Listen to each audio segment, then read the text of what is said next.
Bueno, buenas tardes a todos. Hoy voy a hablar de fórmulas del cálculo biométrico y también voy a hacer foco en algunos casos especiales, sobre todo ojo corto, ojo largo y en post cirugía refractiva. Es un tema pesado y es un tema que por ahí mete mucha matemática y muchos números y variables, así que intenté hacerlo lo más didáctico posible y llevarlo más como una especie de línea de tiempo, como para ir entendiendo qué aporta cada una de las nuevas fórmulas. Bueno, este problema del cálculo biométrico comienza o surge por primera vez cuando se hace la primera colocación de un lente intraocular, lo cual nos lleva al problema de hoy, que es cómo calcular la potencia de una lente intraocular para un ojo en particular y para cada ojo en particular, que nos permita alcanzar la emetropía postoperatoria. Como objetivo, nos ponemos un límite de 0,5 dioptrías, más menos 0,5 dioptrías, que es lo que consideramos aceptable. Algunos autores aceptan hasta una dioptría, pero según el paper que estuve leyendo, solo cerca del 90% de las cirugías alcanzan este objetivo del 0,5. Y bueno, esto va a estar dado por una serie de factores. Por un lado, tenemos la técnica quirúrgica, en la cual no nos vamos a meter, pero sí me gustó esta cita de Hofer, que es el que hace la fórmula de Hofer y después hace Hofer-Q, que dice que sin entrar mucho en el tema de las técnicas quirúrgicas, es bastante válido aceptar que el éxito quirúrgico va a depender en parte de una buena y una correcta biometría, una buena queratometría, que nos permita, mediante una fórmula adecuada, calcular el poder dióptrico necesario de la lente intraocular. Bien, la mayoría de las fórmulas van a tener éxito en los ojos denominados normales, que van desde los 22 hasta los 24,5 centímetros, y van a empezar a fallar en todo lo que es largo axial extremo, sea ojos cortos u ojos largos. Bien, rápidamente hacer un veloz repaso de la óptica del ojo. El ojo va a estar compuesto por 2 lentes y 5 medios. Estos lentes van a ser la córnea y la lente intraocular, si es pseudofáquico, o el cristalino, si es fáquico, y vamos a tener distintos medios de transmisión: el aire, la córnea, el humor acuoso, la lente y el vítreo, cada uno con distintos índices refractivos. A su vez, la luz o la imagen tendrá que atravesar distintas distancias: el grosor de la córnea, la cámara anterior, el grosor de la lente y el grosor de la cámara vítreo. Conociendo cada una de estas potencias, cada uno de estos lentes y cada una de estas distancias, vamos a ser capaces de calcular la lente necesaria para cada ojo. Bien, las fórmulas se dividen, así a grandes rasgos, en dos grupos. Por un lado, fórmulas empíricas, que se van a obtener en base a análisis estadístico de casos reales, es decir, casos prospectivos.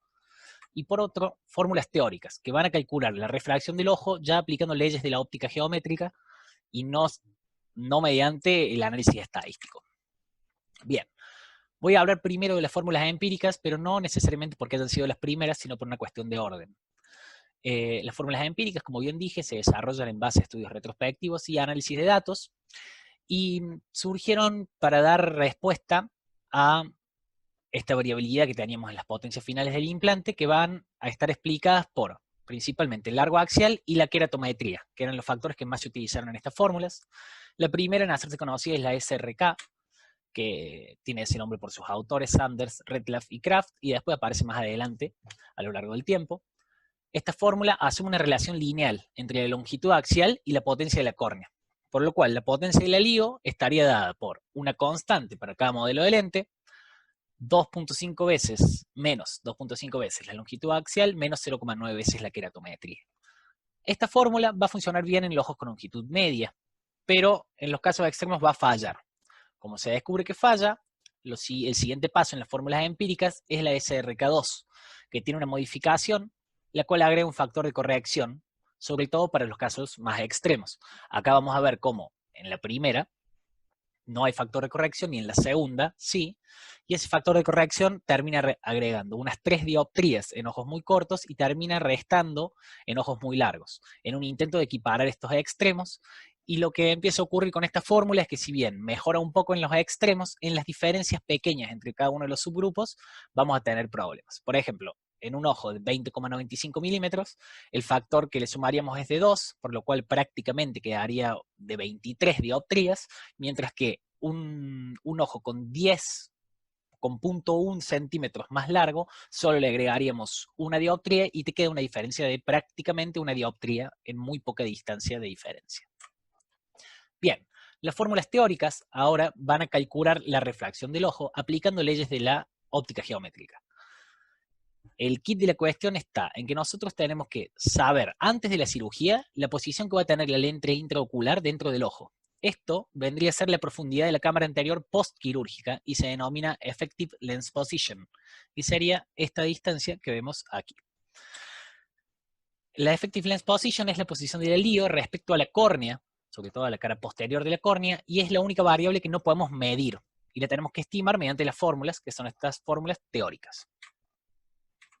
Bien, vamos a tener 4 generaciones. La primera aparece en el 67.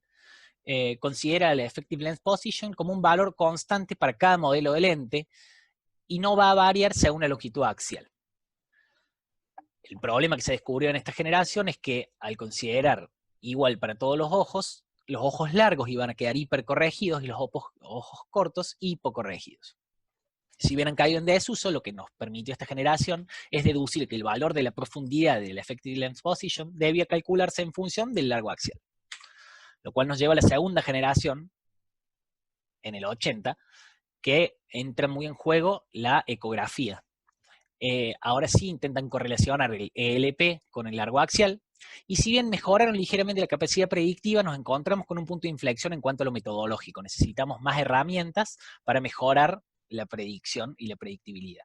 Entonces, vuelven a fallar con longitudes axiales largas, y como nacen al mismo tiempo que las empíricas, pierden un poco de lugar, y durante la década del 80 las más importantes son las empíricas y no las de segunda generación.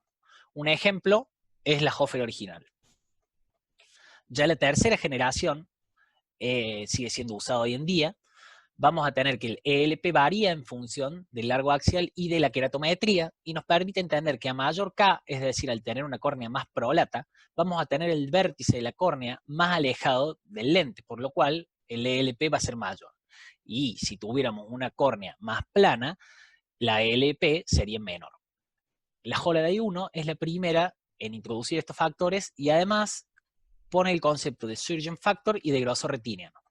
El surgeon factor va a ser la distancia entre el plano del iris y el plano del alío, que va a depender un poco de la técnica quirúrgica y de cada uno de los cirujanos, y también va a considerar el grosor retiniano como una constante de 2 milímetros. Acá vuelve a aparecer la SRKT, que tiene como diferencia que en vez de considerar el grosor retiniano como una constante, también lo calcula como un valor dependiente del largo axial. Estas fórmulas siguen teniendo vigencia y siguen siendo usadas hoy en día. También podemos resaltar la Hofer Q, que en vez de utilizar una relación lineal, va a utilizar una relación sigmoidea, por lo cual va a comportarse distintos en los extremos de los largos axiales. Y la Haigis, que alguna parte de la bibliografía lo nombra como de cuarta generación, considera que más o menos todas las fórmulas de tercera utilizan la misma constante porque derivan de una misma fórmula original. Y afirma que una sola constante no puede definir a todos los lentes, entonces utiliza un mecanismo distinto. Además, lo que tiene de revolucionario esta fórmula es que no utiliza la queratometría, por lo cual va a tomar relevancia post cirugía refractiva. Lo vamos a hablar más adelante de la cirugía refractiva. Cuarta generación, básicamente lo que hacen es ir poniendo cada vez más en juego nuevas variables.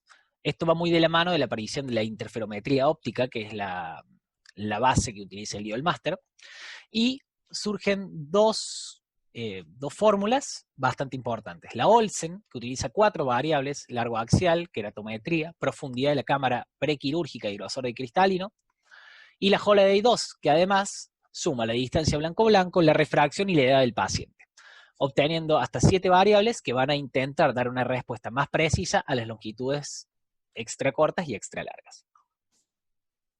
Bueno, eso en general. Ahora vamos a pasar a mediciones en situaciones especiales, haciendo especial mención en ojo corto, ojo largo y post cirugía refractiva, ya sea LASIK, LASEK o PRK. Bien, en los ojos cortos vamos a tener que los errores refractivos suelen deberse a 2 factores. Primero, al estimar el ELP suelen cometerse errores, y también a la hora de medir el largo axial. El Effective Lens Position estimada normalmente tiende a ser menor que la real en ojos cortos, lo cual nos induce un error hipermetrópico, por lo cual tenemos una lente menos potente y el paciente tiene que usar gafas. Uno de los factores que pueden influir en esto es medir la longitud axial mediante una biometría de contacto que comprime el ojo, Y al ser ya el ojo corto, este es porcentualmente mucho más grave e induce a factores mucho erróneos, mucho mayores que en ojos de longitud normal o largos. Por lo cual, para ojo corto suele recomendarse Holaday 2, Hofer Q o Haigis, que se especializan y dan mejores resultados en esta clase de ojos. Bien, en ojos largos, los errores los solemos encontrar en la queratometría, que muchas veces la realizamos con lentes de contacto puestos o que no han sido retirados con el tiempo suficiente, por lo cual se aplana la córnea y se altera la queratometría previa y se hace un cálculo erróneo. O a la hora de medir largos axiales podemos tener estafilomas posteriores que son característicos de la miopía magna, o mala fijación, culpa de la miopía, o una endotropía que puede introducirnos a errores en la medición de las longitudes. Además, la bibliografía no estaba muy clara en cuanto a por qué, pero hay una baja precisión de las fórmulas para lentes divergentes, que tienden a fallar sobre todo en ojos muy largos, y por eso se utilizan factores de corrección. Se recomiendan Holaday 1, para largos axiales de entre 24 y 26, y SRKT toma valor cuando las longitudes axiales son mayores a 26 centímetros. Bien, un caso que va a tomar cada vez más relevancia es la cirugía refractiva. Si bien es un problema hoy en día, tenemos una gran población que se somete hoy en día a cirugía refractiva y es una población joven, por lo cual, en un futuro, la mayoría de los pacientes que se sometan a cirugía de cataratas, a su vez, van a haberse sometido a una cirugía refractiva. Entonces, está tomando cada vez más importancia esta discusión. La discusión va a tener base en que la córnea tiene dos superficies, una anterior y otra posterior. Normalmente, estas son paralelas y se correlacionan linealmente. Tras una cirugía refractiva, la córnea anterior puede ser menos potente o más potente, depende de qué cirugía hayamos sufrido, pero la posterior permanece estable. Entonces no se relacionan linealmente. Bien, todas las fórmulas de tercera generación, excepto Haigis, calculan la effective lens position en base al largo axial y a la K, y nosotros vamos a tener alteradas las queratometrías. Por lo cual, usar una fórmula estándar va a producir errores que son hipermetrópicos en ojos que estén operados de miopía y errores miópicos en ojos que estén operados de hipermetropía. Bien, hay distintas soluciones, ninguna de ellas es perfecta, pero lo ideal es utilizar un método de la doble K en la que necesitamos la K previa y la K postoperatoria, que nos sirve. La previa para calcular la effective lens position y la postoperatoria se usa como potencia de la córnea para cada una de estas siguientes fórmulas: Holaday, Hofer Q y SRKT.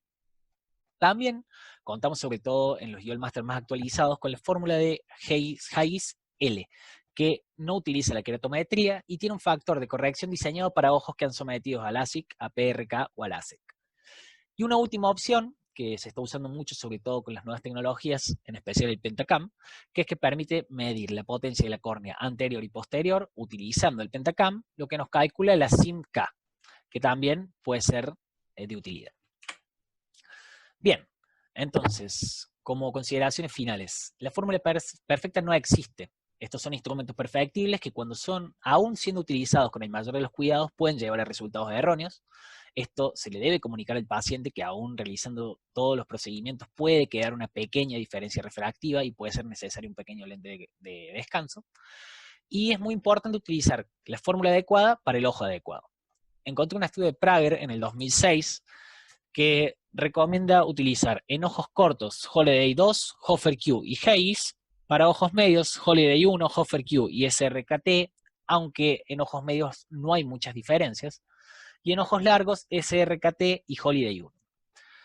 Como ya hablamos, para la cirugía refractiva, Haigis L y Hofer Q, y si bien cada una de estas opciones tiene ventajas, también tiene desventajas y ninguna es perfecta, y eso es algo muy importante para aclarar al paciente antes de la cirugía, porque si se lo decimos antes y lo aclaramos, dejamos bien en claro cuáles son los niveles de conocimiento y incertidumbre de cada una de estas fórmulas.